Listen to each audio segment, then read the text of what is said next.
जय माता दी मित्रों, मेरा नाम पंडित प्रकाश जोशी। स्वागत है मेरे YouTube फेसबुक चैनल एस्ट्रो आज में। मित्रों, आज हम चर्चा कर रहे हैं सिंह राशि के मंथली राशिफल। मार्च 2025 का महीना कैसा रहेगा। मार्च के महीने में मित्रों चतुर्वर्गीय ग्रह का कॉम्बिनेशन बन रहा है, यानी चंद्र, राहु, शुक्र और बुध, ये चारों ग्रह मीन राशि के अंदर रहेंगे, चतुर्वर्गीय योग बनाएंगे। दूसरा, मार्च के महीने में 5 मंगलवार, 5 शनिवार, 5 रविवार होने से खप्पर योग भी बन रहा है। तो इसका इफेक्ट अच्छा बुरा सिंह राशि पे कैसा पड़ेगा, इसके बारे में इस कार्यक्रम में डिटेल में मित्रों हम चर्चा करेंगे। कार्यक्रम पूरा जरूर देखना है, याद रखिएगा। चलिए, सबसे पहले हम सिंह राशि की कुंडली के बारे में चर्चा कर लेते हैं। ये सिंह राशि सिंह लगन की कुंडली है। यदि आप राशि से देखना चाहते हैं वेल एंड गुड, यदि आप नाम से देखना चाहते हैं वेल एंड गुड, यदि आप लगन से देखना चाहते हैं वेल एंड गुड। और आप पे जो घटनाएं मैं बता रहा हूँ वो 70 to 80% घटती हुई नजर आएंगी। और आप कमेंट में लिख सकते हैं कि जो मैं बताता हूँ वो घटित होता है नहीं होता है। आप कमेंट में जरूर लिखें ताकि और लोगों को भी पता चले और उनका विश्वास बढ़े, याद रखिएगा। चलिए, सबसे पहले हम सिंह राशि के स्वास्थ्य के बारे में बात कर लेते हैं। तो आपकी राशि के स्वामी अभी सूर्य और शनि सप्तम भाव में बैठे हैं, यानी कि सूर्य शनि की युति बनी हुई है। बहुत अच्छी युति नहीं है, सप्तम भाव में बैठी है। तो 1 तारीख से लेकर और 14 मार्च तक इस युति का प्रभाव सिंह राशि पर रहने वाला है। पेट की गड़बड़ियाँ सिंह राशि वालों को रह सकती है। भाई, आपको योगा एक्सरसाइज ना चाहते हुए भी शुरू करना पड़ेगा, यानी आलस मत कीजिएगा। आज जाता हूँ, कल जाता हूँ, कल से शुरू करता हूँ, ये चीज़ आप पे भारी पड़ने वाली है। एकदम से आपका कोलेस्ट्रॉल, आपका बीपी हाई हो सकता है क्योंकि सूर्य शनि की युति है। साथ ही साथ हाथ पैरों में दर्द की समस्या रह सकती है। तो ना चाहते हुए भी आपको एक्सरसाइज करनी ही पड़ेगी। थोड़ा सूर्य शनि की युति से मानसिक तनाव भी आपको 14 मार्च तक रह सकता है। फिर 15 तारीख के बाद सूर्य शनि की युति टूट जाएगी। सूर्य देव ट्रांजिट करके मीन राशि यानी आपके अष्टम भाव में आ जाएंगे। ये स्थिति बहुत अच्छी है। इस स्थिति की में कहीं ना कहीं नदी पहाड़ों की यात्रा के आपके अचानक योग बनेंगे। और अष्टम भाव में जब भी सूर्य बैठता है तो अचानक कोई रुका हुआ काम आपका बनता हुआ नजर आएगा। मेडिकल, LIC, बॉन्ड में कुछ आप धन निवेश भी करने वाले हैं या FD कराने वाले, यानी कि कुल मिला के अष्टम भाव में सूर्य निवेश भी करवाता है। तो ये स्थिति 15 मार्च के बाद बेटर है। धन की स्थिति यानी फाइनेंस की स्थिति सिंह राशि की देखें तो धन के स्वामी कौन है, कन्या राशि यहाँ आ रही है, इसके स्वामी बुध हैं। बुध, शुक्र, राहु और चंद्रमा चारों ग्रह अष्टम भाव में युति बना के डेरा डाल के बैठे हैं। तो 1 तारीख से 14 मार्च तक सिंह राशि वाले ध्यान रखें, क्योंकि अष्टम भाव में युति बन रही है। राहु, शुक्र, बुध और चंद्रमा की चतुर्वर्गीय ग्रह आपके अष्टम हानि भाव में है भाई। तो कहीं ना कहीं 3 सावधानियां आपको मार्च में बरतनी है। पहला, 14 मार्च तक किसी के कहने में आके कहीं इन्वेस्ट नहीं करना है, याद रखिएगा। पहला ये याद रखिएगा। दूसरा, 14 मार्च तक धन आपको नए काम में इन्वेस्ट नहीं करना है, याद रखिएगा। तीसरा, बेफालतू के खर्चे से आपको बचना ही पड़ेगा। बेफालतू के खर्चे ना करें, ये याद रखिएगा। ज़बरदस्त EMI या लोन पे कोई चीज़ ना उठाएं, नहीं तो आप पछताने वाले हैं। तो ये 3 चीज़ें आपको अपने पे ध्यान देना पड़ेगा, नहीं तो लायबिलिटी आपकी बढ़ जाएगी, कर्जा आप पे हो जाएगा और आप पछताए होत क्या जब चिड़िया चुग गई खेत। यानी 14 मार्च तक मन पे आपको कंट्रोल करना है।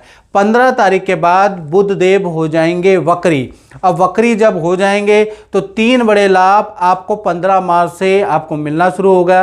पहला, आपका राहु के कारण, क्योंकि बुध के साथ में यहाँ राहु बैठे हैं, तो अचानक एक्स्ट्रा इनकम या 2 नंबर के कुछ धन कमाने के या कमीशन से कुछ धन लाभ आपको होता हुआ नजर आएगा। बुध के कारण अचानक कोई डील आपकी मार्च में 15 मार्च के बाद बनेगी। तीसरा, रुका हुआ फंसा हुआ धन आपको मिलता हुआ चंद्र और शुक्र के कारण आपको मिलता हुआ नजर आएगा। तो यही चारों ग्रह 15 मार्च के बाद आपको देने वाले भी है। उससे पहले आपको थोड़ा सावधानी रखनी है, यानी धन के लिए आधा महीना खराब है, शुरुआती महीना, उसके बाद आपका धन के लिए स्थिति अच्छी है। चलिए अब बात कर लेते हैं सिंह राशि के परिवार भाव की। तो परिवार भाव यानी चतुर्थ भाव के स्वामी मंगल है। मंगल मिथुन राशि में लाभ भाव में बैठे हैं, तो लाभ भाव में बैठे मिथुन राशि हालांकि मंगल की बहुत शुभ राशि नहीं होती मित्रों, लेकिन लाभ भाव में बैठने से कहीं ना कहीं आपको क्रय विक्रय से कुछ लाभ बनता हुआ नजर आ रहा है, या क्रय विक्रय के आपके योग बनाएगा। कुछ आप घर के लिए इलेक्ट्रॉनिक आइटम खरीद सकते हैं, कुछ रेनोवेट करा सकते हैं, उसके योग नजर आ रहे हैं। साथ ही साथ बृहस्पति जो दशम में बैठे हैं, इसकी सप्तम दृष्टि भी परिवार भाव पे बन रही है, यानी गुरु की दृष्टि बड़ी शुभकारी होती है। घर के अंदर जो सदस्य हैं उनका पद प्रमोशन या करियर से संबंधित रुका हुआ, विद्या से संबंधित रुका हुआ काम बनता हुआ नजर आएगा। परिवार के सदस्य कोई खुशखबरी मार्च में देंगे, अच्छे अंक के बारे में, अच्छे करियर के बारे में। और परिवार के सदस्यों के साथ में या तो आप तीर्थ यात्रा में जाएंगे या कहीं ना कहीं नदी पहाड़ों की यात्रा में भी जाने वाले हैं, यानी घर में बृहस्पति की दृष्टि के कारण खुशियों का माहौल नजर आ रहा है। तो ये स्थिति भी अच्छी है, मंगल की और गुरु दोनों की स्थिति ठीक है। जय माता दी। माता जी आज हमें आशीर्वाद देने आई है। इनको मैंने कुंडली देखने के बाद 2021 जब लॉकडाउन चला था उसमें एक रत्न पहनाया था, मैं रत्न दिखाना चाहूँगा। ये रत्न है और इसका क्या रिजल्ट रहा, अच्छा रहा बुरा रहा, आप बता दीजिएगा। बहुत बढ़िया रिजल्ट रहा और काफ़ी मतलब जो मेरे को प्रॉब्लम थी, टेंशन रहती थी हमेशा, तो थोड़ा गुस्सा भी आता था, तो इससे बहुत कंट्रोल रहा, स्वास्थ्य भी ठीक रहा मेरा, बहुत बढ़िया। और जो पारिवारिक टेंशन भी ठीक रही। मकान की मुझे प्रॉब्लम थी, वो सेल हो गया। पंडित जी ने बताया मुझे, जैसे जैसे इन्होंने बताया वैसे वैसे वो काम मेरा हो गया।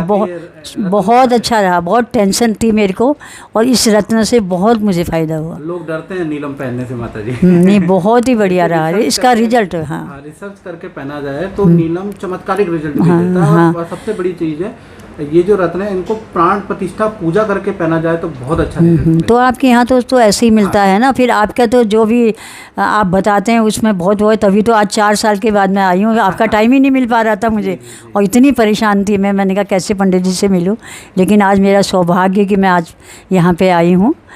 अब बात कर लेते हैं सिंह राशि वाले उनकी, जिनकी छोटी या बड़ी संतान है। भाई उनका मार्च का महीना कैसा रहेगा? तो कहीं ना कहीं पूरा मार्च का महीना 1 तारीख से लेकर 31 मार्च तक संतान भाव के स्वामी गुरु हैं, और गुरु तो केंद्र में बैठे हैं, दसम स्थान में बैठे हैं, और दसम स्थान में तो उनको बल प्राप्त होगा।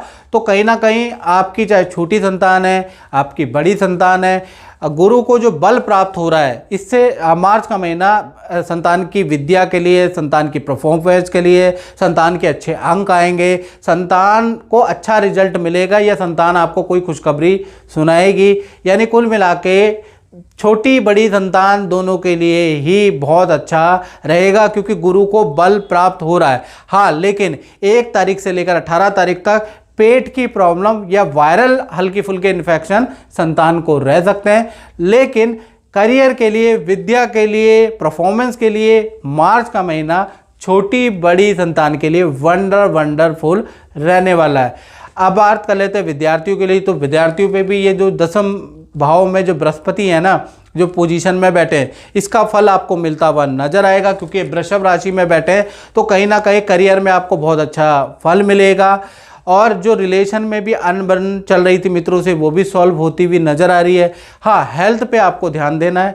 हेल्थ में पेट की प्रॉब्लम, फोड़े फुंसी की प्रॉब्लम आपको रह सकती है, स्टूडेंट को एलर्जी की समस्या रह सकती है, थोड़ा हाइजीन पे आपको ध्यान देना पड़ेगा। लेकिन बृहस्पति के बल के कारण करियर के लिए स्थिति, यानी मार्च की स्थिति बहुत अच्छी रहने वाली है। बात करें सिंह राशि वाले उनकी, जो नौकरी करते हैं, जॉब करते हैं, तो कहीं ना कहीं ये जो चतुर्वर्गी ग्रह की युति है, यानी कि राहु, शुक्र, बुध और चंद्रमा की युति का प्रभाव आप पे जी पड़ेगा। तो 1 तारीख से लेकर 14 मार्च तक जो सिंह राशि है, कहीं ना कहीं सूर्य शनि की युति से काम में कठिनाइयां रहेंगी। सूर्य शनि की युति से बॉस से या मैनेजमेंट से आपके वाद विवाद रहेंगे। सूर्य शनि की युति से आप बहुत मेहनत करेंगे, लेकिन 14 मार्च तक आपकी सेल नहीं बढ़ पाएगी, आपको इच्छा वाला काम नहीं दिया जाएगा। यानी ऑफिस से थोड़ा नेगेटिविटी आपको नजर आएगी, मन भर जाएगा ऑफिस के कार्यों से, मन करेगा कि अभी छोड़ दूं। तो 14 मार्च तक सूर्य शनि की युति का प्रभाव आपके काम में, आपके मेंटली, आपके पावर पे पड़ने वाला है भाई। तो यहाँ तक आपके कामों में रुकावटें रहेंगी। हाँ, 15 तारीख से सूर्य देव जो मूव कर जाएंगे वो सप्तम भाव से अष्टम भाव में यानी मीन राशि में मूव कर जाएंगे। जैसे ही सूर्य देव मीन राशि के अंदर ट्रांजिट करेंगे, आपकी गुड सेल होने लगेगी। जो ऑफिस के अंदर आपको इग्नोर किया जा रहा था, थोड़ी सी आपकी बात सुन ली जाएगी। यहाँ से आपके मान सम्मान में भी वृद्धि होगी, धन का लाभ भी होगा। यानी 15 तारीख के बाद स्थिति बहुत बेहतर रहने वाली है। खैर 14 मार्च तक तो आपको सहना पड़ेगा। अब बात कर लेते हैं सिंह राशि के दाम्पत्य जीवन के बारे में, यानी लव लाइफ कैसी रहेगी मार्च में, और साथ ही साथ पति पत्नी का कैसा रहेगा मार्च का महीना। तो देखा जाए तो सप्तम भाव के अंदर देख रहे हैं ना, सप्तम भाव में सूर्य शनि की युति बन रही है। सूर्य शनि की युति बहुत अच्छी नहीं होती। सबसे पहले हम प्रेमी प्रेमिका लव कपल को मैं कुछ कहना चाहता हूँ। 1 तारीख से 14 मार्च तक सूर्य शनि की युति बनेगी। पार्टनर से आपके बड़े वाद विवाद रह सकते हैं, तो पार्टनर को बिल्कुल उलझाए ना, पार्टनर को टॉन्टिंग ना कसे, नहीं तो ये वाद विवाद आपके बहुत ज़्यादा बढ़ जाएंगे। इतना ज़्यादा रिलेशन में दरार पैदा कर सकता है सूर्य शनि की युति। पार्टनर को धनहानि के योग नज़र आ रहे हैं, पार्टनर को हेल्थ इशू रहेंगे। तो कुल मिला के 14 मार्च तक आपके पार्टनर के लिए दिन अच्छे नहीं है, उनका साथ दे देना, क्योंकि दिन अच्छे नहीं चल रहे पार्टनर के। 14 के बाद 15 तारीख को ये सूर्य शनि की युति टूट जाएगी और कहीं ना कहीं सूर्य देव मीन राशि में ट्रांजिट करेंगे। तब जाके पार्टनर के दिन थोड़ा बदलेंगे, थोड़ी स्थिति में बदलाव होगा, उससे पहले नहीं है। पति पत्नी के बारे में हम बात करें तो पति पत्नी का 1 तारीख से लेकर और 14 मार्च तक देखा जाए तो आप दोनों के बीच में अनबन रहेगी सूर्य शनि की युति के कारण, या आपके बीच में अनबन नहीं रहेगी तो किसी सदस्य के कारण या माता पिता परिवार के कारण आप दोनों के बीच में सूर्य शनि मतभेद पैदा करा देंगे, उसके योग नजर आ रहा है। यानी कुछ ना कुछ गड़बड़ी आप दोनों के बीच में रहने वाली है। हाँ, 15 मार्च के बाद ये चीज़ें नॉर्मल हो जाएगी, सूर्य शनि की युति टूट जाएगी, सूर्यदेव मीन राशि में ट्रांजिट कर जाएंगे, तब स्थिति बहुत ही अच्छी है। अब बात कर लेते हैं उन लोगों की जो फैक्ट्री दुकान चलाते हैं, यानी कि व्यापार भाव के बारे में। तो व्यापार भाव के स्वामी हालांकि अष्टम भाव में बैठे हैं, व्यापार भाव के स्वामी शुक्र हैं, अष्टम भाव में बैठे हैं। चंद्र, राहु, बुध और शुक्र ये चतुर्वर्गीय ग्रह अष्टम भाव में बैठे हैं। लेकिन शुक्र 2 तारीख से लेकर और 25 तक कहीं ना कहीं वक्री हो जाएंगे, तो यही अष्टम भाव आपको बेस्ट रिजल्ट देगा। 4 तरह के रिजल्ट आपको मिलेंगे। पहला अगर देखा जाए तो कहीं ना कहीं आपका कहीं पर टाई अप होता है, उससे आपको कॉन्ट्रैक्ट मिलेगा, काम में वृद्धि होगी। दूसरा, अचानक जो राहु के कारण जो चीज़ें आपकी फंस रही थी वो होती हुई नजर आएगी व्यापार के अंदर। तीसरा देखा जाए तो अचानक आपको अच्छा धन लाभ मिलेगा, करियर में ग्रोथ होती हुई नजर आएगी और अच्छी सेल होती हुई नजर आएगी। तो कुल मिला के मार्च का महीना बड़ा टर्निंग पॉइंट वाला व्यापारियों के लिए रहने वाला है। मार्च के महीने में अच्छा धन में लाभ और करियर में लाभ मिलता हुआ नजर आएगा, क्योंकि शुक्र जो वक्री हो रहे हैं ना और अष्टम भाव में, ये व्यापारी दुकानदारों को बहुत अच्छा लाभ पहुंचाने वाले हैं। तो मित्रों, इस कार्यक्रम में बस इतना ही। मुझे दीजिए इजाजत। जय माता दी।